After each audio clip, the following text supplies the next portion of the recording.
Hey, welcome to Protocol. I'm Ryan Moon. Today we're getting into a story about how a North Korean operative ended up writing code inside MetaMask. Specifically, inside the part of MetaMask that converts crypto into real bank account money. He didn't crack a password. He didn't phish anyone. He got introduced through a vendor, and then he sat near the vault for a month.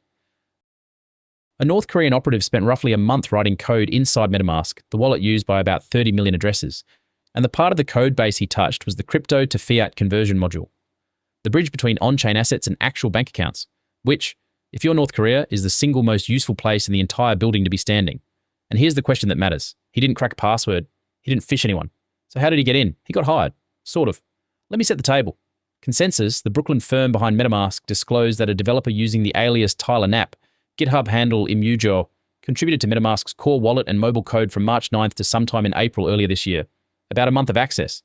Consensys says they detected it, contained it, cut access, called law enforcement, and found no lost assets, no stolen data, no malicious code in production. Their general counsel, Matt Korver, has been the voice on this. Not the chief security officer, the general counsel. Keep that in your pocket. We'll come back to it. Now the mechanism. And this is the part that should make every founder listening a little nauseous. Knapp wasn't a direct hire. He came in through, quote, an existing relationship with a reputable third-party service provider, a vendor, a dev shop Consensys already trusted. And here's the structural hole. The vetting Consensys applies to its own employees did not automatically extend to the vendor's contractor. The vendor's trust got inherited. Nobody re-verified. That's the whole play. North Korean IT workers are not master hackers breaking down the door. They're walking through a door somebody else already propped open. You don't attack the target's identity checks. You attack the pipeline of a company the target already decided to trust. It's supply chain infiltration, except the supply chain is people. And once you're inside a crypto firm specifically, an engineer's legitimate access doesn't stop at source code. It reaches toward transaction signing infrastructure. The plumbing that moves money. That's why crypto companies are uniquely exposed to this. A North Korean coder inside a regular software company is a data risk. A North Korean coder inside a wallet company is standing next to the vault. Which brings us to the code he actually touched, because most of the coverage frames the win here as detection speed. Consensys caught it fast, good for them. But the thing almost nobody is naming is the scope of what he was building. Knapp contributed to crypto-to-fiat conversion features via third-party payment providers, the off-ramp, the exact seam where on-chain crypto turns into money in a bank.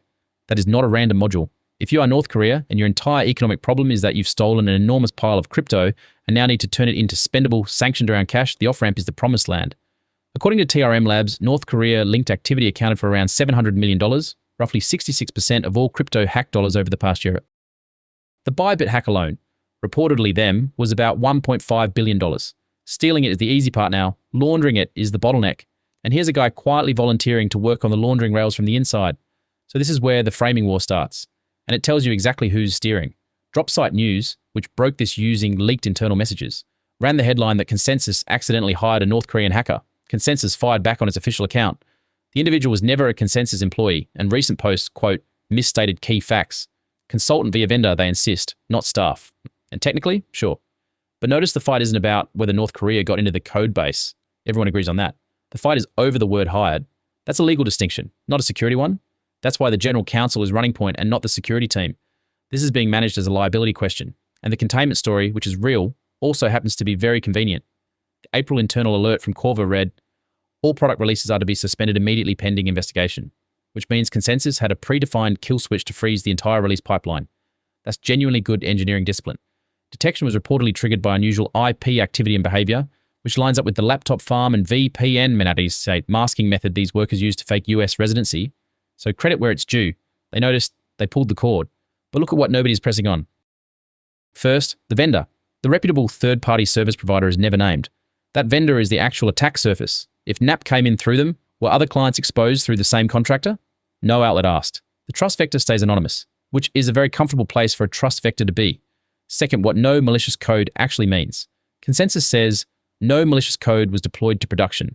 That is a narrower sentence than no malicious code was committed. A month of commits to core wallet code and conversion code, and no source describes the audit methodology. Was every commit reviewed line by line? And even if nothing shipped, merged commits live in Git history and forks forever. Access revocation doesn't unwrite code. It's in the record. That's a latent audit burden for MetaMask and everything downstream that integrates it. Third, and this is the loose thread I keep pulling on, a social media post embedded in the coverage claims Knapp previously worked at Anchor, Blueberry Protocol, DEPO, Edge, Pickle Finance, and Harmony. All 5 of which suffered exploits. Now, that is an unverified tweet. I'm flagging it as a lead, not a fact, because it has not been confirmed by Consensys or by Dropsite. But if it's real, it reframes the entire thing. This stops being one contained incident and becomes a serial infiltrator with a trail of hollowed out protocols behind him. And it's just sitting there, unexamined. Here's the piece that ties the tone of the whole thing together. Consensys contained this in April. The public didn't find out until July, 3 months later, and only because someone leaked internal messages to a reporter. Consensys did not proactively announce it. They're calling this a security win, a demonstration that their protocols work against nation-state threats.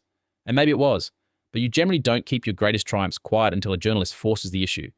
There's a version of a founder deck where this exact incident becomes a slide titled How Our Security-First Culture Defeated a Nation-State Actor. Same event. The engineering was real, the containment was real, and the retelling is pure institutional theatre. It reminds me of the Always Sunny bit where the gang makes a deliberately award-baiting episode, and it's still just them underneath. You can polish the framing all you want. What actually happened is North Korea got a badge through the vendor entrance and spent a month near the money printing machine before anyone looked up. So back to the question. How did a North Korean operative end up writing MetaMask's cash-out code? Not by breaking in. By being introduced? The systemic hole isn't a firewall. It's the assumption that a vendor you trust has already checked the people they send you. They hadn't. And Consensys now quietly touting least privilege access for contractors is the tell. You don't add that rule unless the gap was already there. Watch two things next. Whether that vendor ever gets named, because every other client is standing in the same doorway. And whether the 5 protocols claim gets substantiated on chain, because if it does, this was never one guy. It was a pattern wearing a new alias, and the door's still open at the next firm down the list. Thanks for listening to Protocol. I'm Ryan Moon. We'll be back with more. Stay skeptical out there. Grep News. Thomas.